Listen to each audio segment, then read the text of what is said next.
내 넣어도 아프지 않은 것이 자식인데 이런 귀한 자식에게 어느 날 암이 찾아온다면?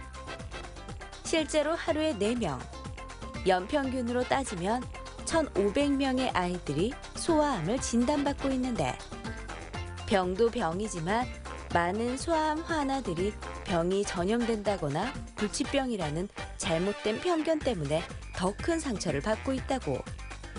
소아암에 대한 편견을 버려야 희망이 싹 튼다. 톡톡 건강 토크. 오늘은 소아암에 대한 잘못된 인식을 바로 잡아보자.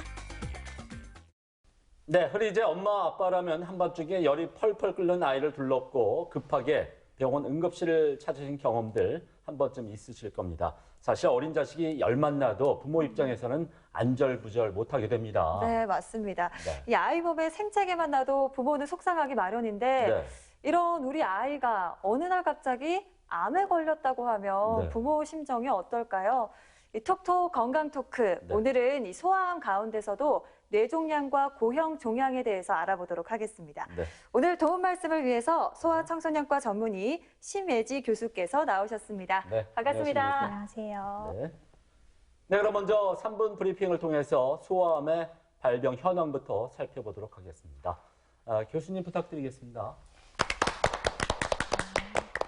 네, 소아암 아이들도 이제 암에 걸리는지에 대해서 자세히 설명을 드리겠습니다. 먼저 지금까지는 가장 흔한 소아암 중에서 주로 급성 백혈병에 대해서 설명을 많이 드렸었는데요.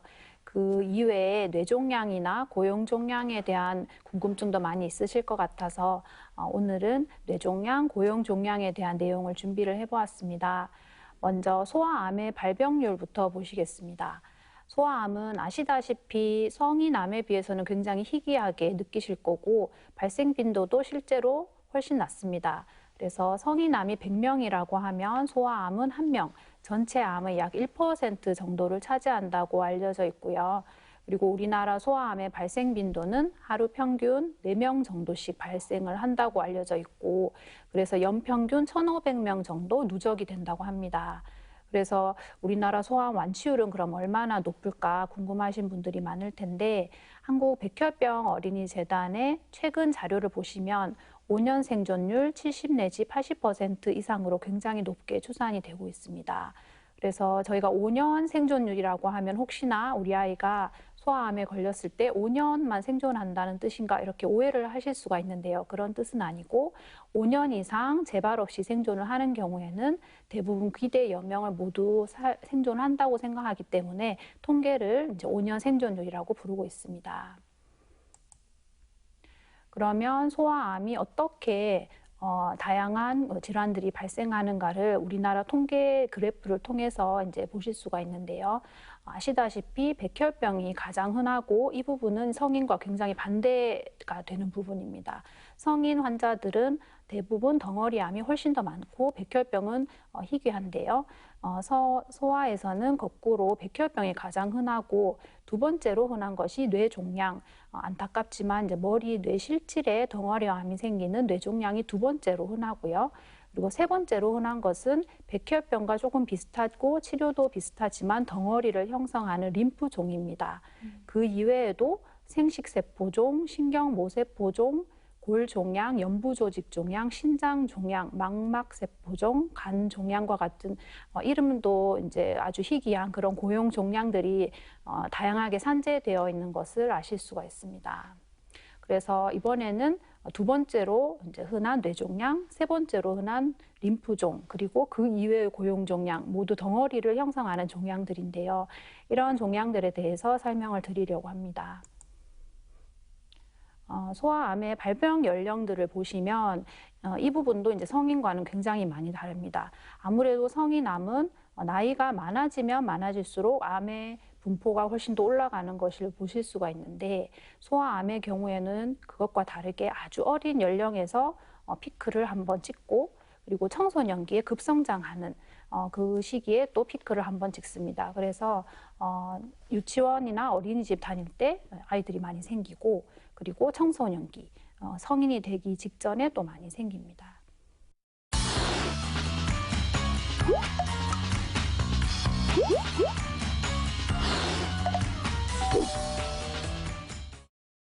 네, 소아암에 대해서 간략하게 설명을 해주셨는데요. 네.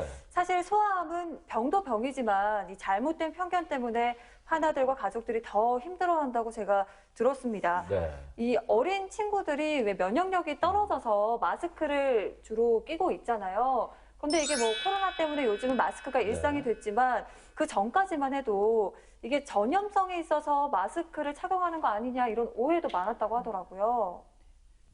네, 아무래도 우리 아이들이 항암 치료를 받게 되면 이 항암 치료라는 것이 급격히 분열하는 세포를 타겟으로 하기 때문에 우리 몸에서 이제 암세포뿐만이 아니고 빨리 분열하는 세포들도 함께 타격을 받게 됩니다. 그래서 가장 대표적인 세포가 골수세포이고 또 머리카락 세포라던가 피부 세포 그리고 속눈썹 세포 이런 것들이 되겠는데요. 그래서 항암 치료를 받게 되면 당연히 암세포도 함께 죽지만 골수가 다운이 되기 때문에 백혈구나 적혈구, 혈소판 이런 것들이 제대로 생존할 수 없게 되고 그리고 머리카락도 모두 빠지게 되고 피부도 굉장히 예민해지고 속눈썹도 다 빠지게 됩니다.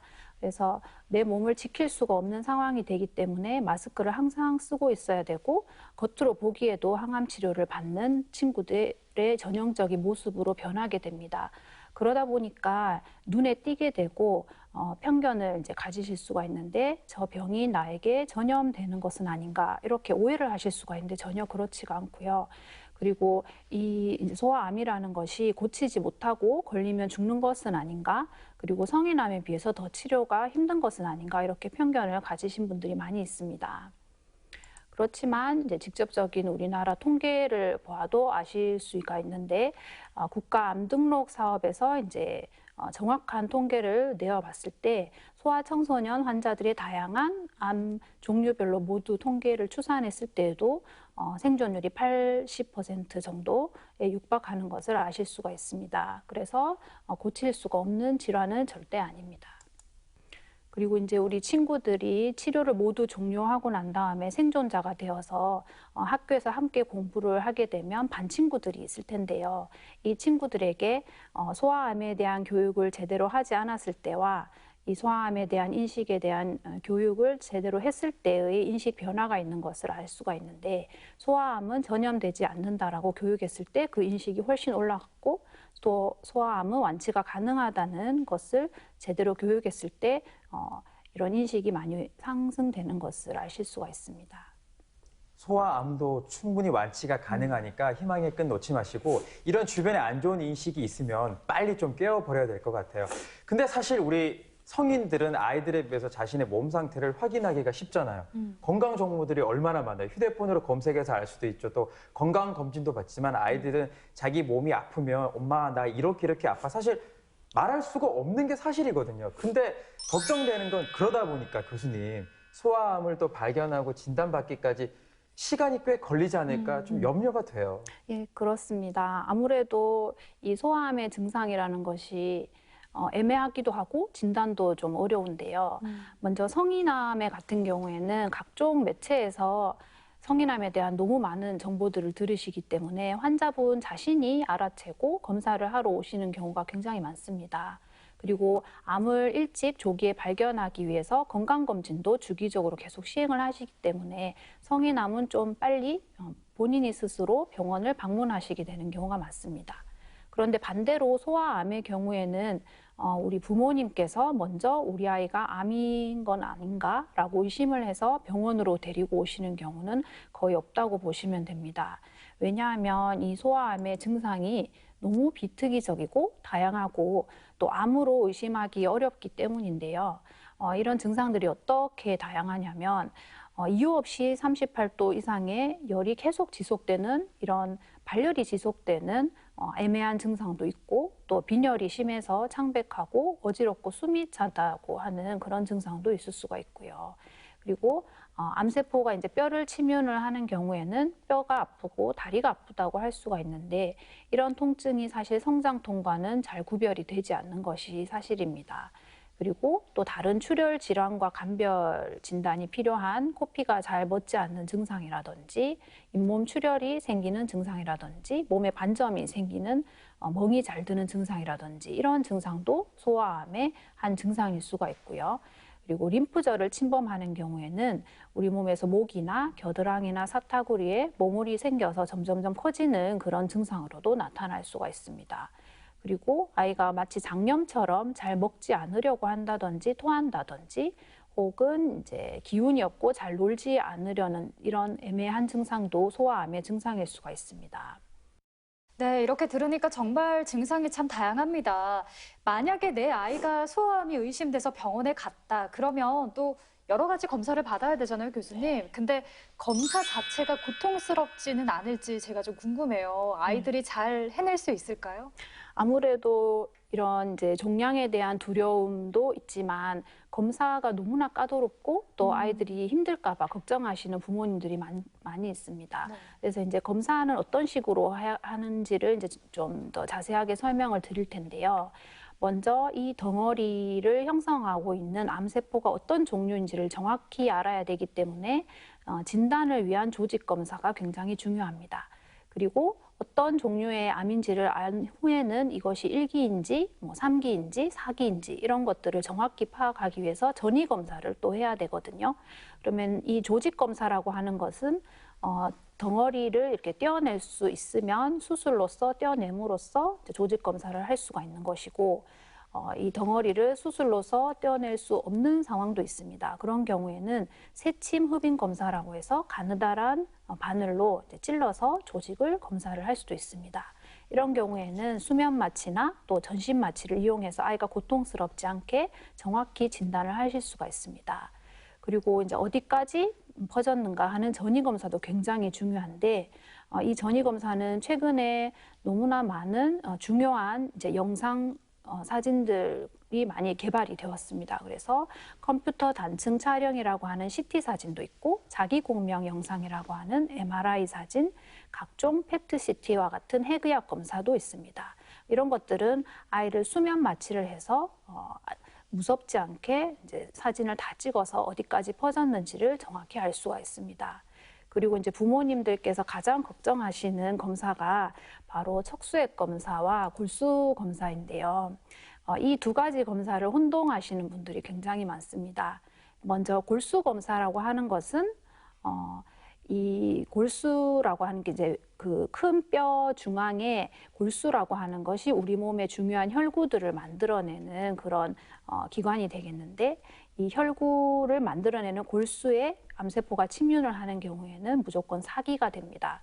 그렇게 되면 치료의 강도를 올려야 되기 때문에 반드시 골수 검사를 시행을 해야 되는데 이제 그림에서 보여지는 오른쪽에 있는 이 그림이 이제 골수 검사를 하는 모습이고 골반뼈에서 이제 바늘을 찔러서 골반뼈 안에 있는 골수를 흡인해서 하는 검사가 되겠습니다. 당연히 그냥 하지 않고 아이를 수면 마취와 국소 마취를 해서 공포스럽지 않게 통증 없이 안전하게 시행을 하게 됩니다.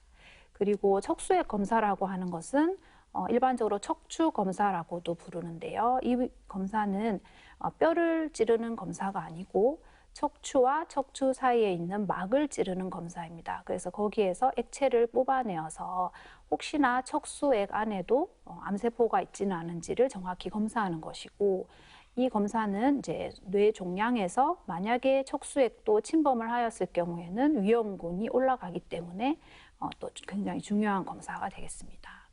그래서 이런 검사들을 고통스럽게 이제 힘들게 하지 않고 아이들 이제 수면제를 사용해서 안전하고 이제 공포 없이 시행한다는 점을 알고 계시면 되겠습니다. 그리고 이런 침습적인 검사들을 반드시 해야 되는가 이제 질문을 하시는 분들도 있는데 꼭 검사를 정확히 시행을 해야 됩니다. 왜냐하면 영상에서 마치 암처럼 보이는 경우에도 실제로 조직 검사를 시행했을 때 암이 아닐 수 있기 때문입니다. 그래서 이런 예들을 이제 보실 수가 있는데 만약에 이제 아이가 발열도 있고 구토도 있고 복통 설사 등의 증상으로 이제 와서 영상을 찍었더니 마치 콩팥에 조기 소아암과 비슷하게 생긴 덩어리가 발견이 되었거든요. 그래서 이제 PET CT도 찍어서 마치 소아암과 비슷한 그런 양상을 보였습니다. 그렇지만 정확한 진단을 위해서 새침 조직 검사를 했을 때 이 조직 검사 결과는 소아암이 아니었고 요로 감염이 심해서 생긴 농양이었습니다. 이런 경우에는 절대 항암 치료 같은 걸 시행을 하면 안 되고 항생제로 치료가 종료가 될 수가 있습니다. 이런 경우도 있을 수가 있고, 또 림프종과 굉장히 비슷한 경우도 있었는데 아이가 이제 림프절이 점점점 커지고 발열도 생기고 해서 영상을 찍었더니 이제 겨드랑이와 목 근처에 마치 림프종과 유사한 덩어리를 형성하는 암과 같은 그런 영상 소견이 보였었습니다. 그래서 정확한 진단을 위해서 PET-CT도 찍었는데 마치 림프종을 꼭 의심을 해야 되는 것 같은 그런 영상 소견을 보였었거든요. 그런데 이 림프절을 절제해서 조직 검사를 정확히 시행을 했을 때 소아암이 아니었고 괴사성 림프절염이라는 전혀 다른 종류의 병이었습니다. 그런 경우에는 항암 치료를 시행하는 것이 아니고 스테로이드 치료로 안전하게 치료를 종료를 하게 됩니다. 따라서 이런 침습적인 조직 검사라든가 전이 검사가 좀 두려우실 수 있지만 아예 정확한 진단을 위해서 반드시 시행을 해야 된다라고 말씀드리고 싶습니다. 네, 사실 진단도 진단이지만 암 치료는 다 큰 성인도 받기 힘든 그런 치료 아니겠습니까? 그런데 작고 여린 우리 아이들이 이 힘든 치료를 잘 견뎌낼 수 있을지 그게 또 걱정이 되거든요. 어떻습니까, 교수님? 네, 아무래도 이제 우리 아이들이 치료를 시행을 할 때 많은 걱정들이 있으실 텐데요. 소아암을 어떻게 치료하는지 간략하게 설명을 드리겠습니다. 먼저 입으로 먹거나 이제 링거로 투여되거나 근육이나 혹은 척수액으로 주입되는 항암 화합 요법이 있고 수술적인 절제 요법, 그리고 방사선 요법, 자가 조혈모 세포 이식과 같은 이런 여러 가지 방법들이 있습니다. 이렇게 치료를 하기 위해서는 이제 링거가 항상 필요한데 그 성인들도 어렵지만 소아는 링거 잡기가 굉장히 힘들거든요. 그래서 중심 정맥관을 항상 거치를 해두게 됩니다. 이게 중심 정맥관이라고 하는 것은 이제 케모포트나 히크만 카테터와 같은 그런 굵은 혈관을 이야기하는 것인데 이런 혈관을 거치시켜 놓고 항암 치료나 혈액 검사, 수혈이나 수액 주입과 같은 이런 치료들을 시행을 하게 됩니다. 그래서 가장 흔히 사용하는 것이 케모포트라는 이런 주사 방법인데요. 이런 케모포트라고 하는 것은 소아외과에서 수술을 해주고 피부로 이렇게 딱 덮여 있어가지고 바늘로 찌르면 바로 혈관 확보가 되는 그런 편리한 방법입니다. 이런 바늘로 이제 항암 치료나 혈액 검사, 수혈 같은 것을 쉽게 시행을 할 수가 있습니다. 오늘 교수님께서 소아암 중에서도 소아 뇌종양 그리고 고형종양에 대해서 집중적으로 알려주신다고 하셨잖아요. 네. 이 두 가지 치료 방법이 어떻게 될지 참 궁금하고 소아암 완치가 되지만 혹시나 또 암도 이 병기에 따라 다르잖아요. 네. 4기 진단을 받았을 때는 완치가 어떨지 궁금해요.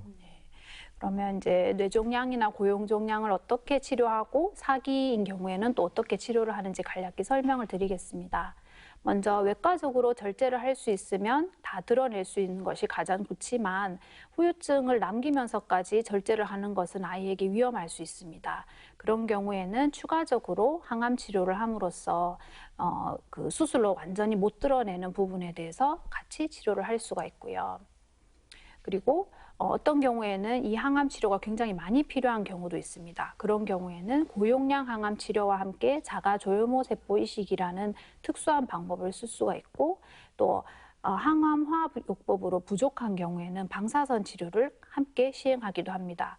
또 요즘에는 방사선 치료를 좀 더 후유증을 이제 낮추기 위해서 양성자 치료라고 하는 것을 대체해서 시행을 할 수도 있습니다.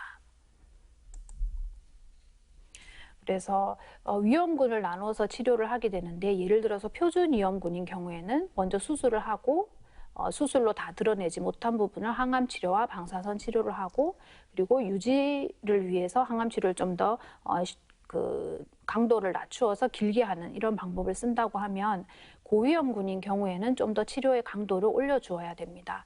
그래서 수술을 하고 추후에 자가조혈모 세포 이식을 위해서 항암 치료를 하면서 자가조혈모 세포를 채집을 먼저 해놓은 후에 방사선 치료와 자가조혈모 세포 이식을 다음에 시행하는 이런 방법을 고위험군에서는 사용을 하고 있습니다. 그러면 자가조혈모 세포 이식은 어떤 것인지 좀 궁금하실 수가 있겠는데요. 그 원리를 간략히 설명드리겠습니다. 상식적으로 생각했을 때 평균 수준의 항암 치료보다 더 용량을 올린 고용량 항암 치료를 하게 되면 당연히 치료 효과는 올라가겠습니다. 그렇지만 반대로 이제 치료의 부작용과 후유증이나 합병증은 더 증가할 수밖에 없는데요. 특히 이 치료의 부작용이 폐나 심장이나 콩팥이나 위장관 이런 것도 당연히 이제 문제를 일으키겠지만 가장 위험한 것이 혈구를 만들어내는 골수입니다. 그래서 골수가 제대로 작동을 못하게 되는 상황이 추후에 생길 수가 있기 때문에 자가조혈모세포 이식 전에 나의 건강한 조혈모세포를 먼저 뽑아서 저장을 해놓는 방법이 있습니다. 냉동 보관을 해놓고 고용량 화학요법을 한 후에 자가조혈모세포를 마치 수혈받듯이 이식을 하게 되면 추후에 나의 골수가 건강하게 제대로 작동을 하게 되는 그런 방법입니다. 그리고 또 질문을 많이 하시는 부분이 성인들 같은 경우에는 암인데 사기라고 하면 굉장히 걱정을 많이 하시고 생존이 어려운 거 아닌가라고 생각하실 수가 있는데 소아암의 경우에는 사기이지만 굉장히 치료에 반응이 좋은 경우가 많습니다. 그래서 맨 처음에 목 주변이나 겨드랑이 그리고 이제 사타구니 같은 림프절을 모두 침범하고 골수까지 침범한 종양이라고 해도 항암화합요법 후에 깨끗해지는 이런 경험을 많이 할 수가 있습니다. 그래서 완치가 충분히 가능하다고 말씀드리고요. 또 이 친구의 경우에도 겨드랑이나 이제 사타구니 뼈까지 모두 침범을 했었고 그리고 이 림프종이 머리까지 뇌실질까지 침범을 했었지만 항암화합요법과 방사선 치료 후에 이 암은 흔적만 남기고 모두 사라져서 충분히 사기라도 호스피스를 생각하지 않고 완치가 가능하다고 말씀드릴 수가 있습니다. 네, 교수님이 맨 앞에서 잠깐 언급을 하셨죠. 소아암의 5년 생존율이 무려 80%나 된다고요. 정말 우리가 생각하는 것 이상으로 아이들은 강한 것 같습니다. 교수님, 그 소아암 하나 대부분이 네. 건강한 성인으로 잘 자란다 이렇게 보면 되겠죠? 네, 대부분이라고 보시면 되고 1970년대 이전에는 이 소아암 환아들의 생존율이 25% 미만이었지만 최근에는 생존율 80%에 육박하고 있어서 생존자가 급증해서 성인 사회에 합류하고 있습니다. 그래서 소아암은 난치병이 아니고 열심히 치료하고 관리하면 완치될 수 있는 병이라고 말씀드릴 수 있습니다. 그래서 이제 소아암 치료의 핵심은 완치를 목표로 한다는 점, 일괄적인 치료가 아니고 위험군에 입각한 치료라는 점이고 생존율을 올리면서 합병증을 줄이는 치료라고 말씀드릴 수 있습니다. 지금 소아 뇌종양, 고용종양으로 완치 후에 수십 년간 장기 생존자들이 발생을 하고 있어서 완치 후에 삶의 질에 대한 관심이 굉장히 높아지고 있는 상황입니다. 네, 이 생존율이 80%나 된다고 하니까 그나마 다행이라는 생각이 드는데 그렇습니다. 또 하나 간과해서는 안 될게요. 이렇게 치료를 잘 받고 나서도 재발이 안 되는 게 또 중요하잖아요. 그렇죠. 네, 치료가 종료된 후에 좀 어떤 점들을 조심하고 주의해야 될까 이런 것들이 있을까요? 네, 치료 종료 후에 관리하는 것도 굉장히 중요해서 그것에 대해서 자세히 설명드리겠습니다. 먼저 항암 치료와 방사선 치료만 시행한 경우에는 치료 종료 후에 6개월 내지 1년 정도가 지나면 재발 가능성은 급격히 감소하고 면역 기능은 확 올라오게 됩니다. 그래서 치료 종료 후에 한 6개월 정도까지는 예방적 항생제를 복용하지만 그 이후가 되면 중심정맥관도 제거를 하고 예방접종도 재개를 하게 됩니다. 만약에 우리 아이가 조혈모세포 이식도 시행을 받았다고 하는 경우에는 예방접종도 맨 처음부터 다시 시작해야 된다는 점이 좀 다르고 그 이외의 것들은 치료 종료 후 6개월 내지 1년이 지나면 일상생활을 모두 하실 수가 있습니다. 그런데 치료를 종료를 했다고 해서 이제 관리를 제대로 하지 않는 것은 굉장히 위험할 수가 있습니다. 왜냐하면 중요한 치료를 했고 또 술을 많이 마신다든지 담배를 핀다든지 체중 관리를 하지 않는다든지 과한 햇빛을 쏜다든지 문란한 성생활을 한다든지 이러한 다른 암을 발생시키는 요인이 왔을 때 우리 아이가 위험해질 수 있기 때문입니다. 그래서 다른 암을 발생시킬 수 있는 요인들을 철저히 관리를 해야 되겠고요. 그리고 치료 종료 후에 1, 3, 5, 7, 10년의 몸의 전반적인 기능을 훑는 건강검진을 꼭 시행하시도록 권유드리고 있습니다. 그래서 소아암 치료는 아주 계획적이고 장기적인 마라톤과 같은 그런 과정이라고 말씀드릴 수 있습니다. 그래서 지금도 아마 이제 우리 아이가 소아암이라서 치료를 열심히 받고 있는 집이 많이 있을 거라고 생각이 듭니다. 우리 친구들이 처음 진단되었을 때는 의료진들도 어른들도 우리 아이들이 치료를 잘 받을 수 있을까 걱정을 많이 하시는데요. 생각보다 굉장히 씩씩하게 치료를 받는 모습들을 많이 보실 겁니다.